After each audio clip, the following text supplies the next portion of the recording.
जम्मू कश्मीर में सियासत उफान पर है। घाटी की सियासी दल बीजेपी से तिलमिलाई हुई हैं, क्योंकि केंद्र की सत्ता में बीजेपी के आने के बाद उनकी सियासी दुकान बंद हो गई है।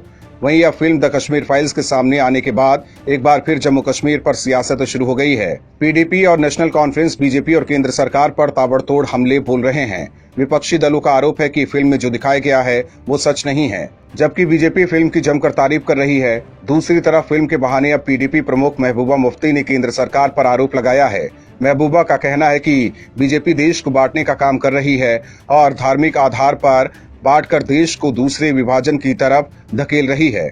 इसी के साथ महबूबा मुफ्ती ने पूर्व प्रधानमंत्री जवाहरलाल नेहरू की जमकर तारीफ की है।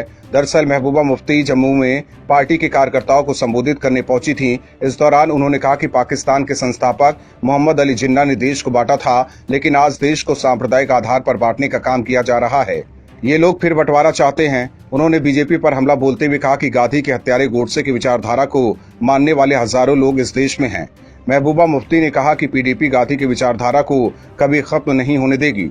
उन्होंने दावा किया कि बीजेपी को कश्मीर में कोई जगह नहीं मिलेगी। उन्होंने कहा कि केवल उनके पेड एजेंट ही वहां पार्टी का झंडा पकड़े हुए हैं। उन्होंने कहा कि आज जम्मू के लिए खड़ा होना और सांप्रदायिक ताकतों का मुकाबला करना जरूरी है। बता दें कि जम्मू कश्मीर की पूर्व सीएम महबूबा मुफ्ती धारा 370 खत्म होने के बाद से केंद्र सरकार पर हमलावर रही हैं। महबूबा मुफ्ती ने आरोप लगाया है कि धारा 370 खत्म होने का खामियाजा जम्मू कश्मीर को भुगतना पड़ रहा है।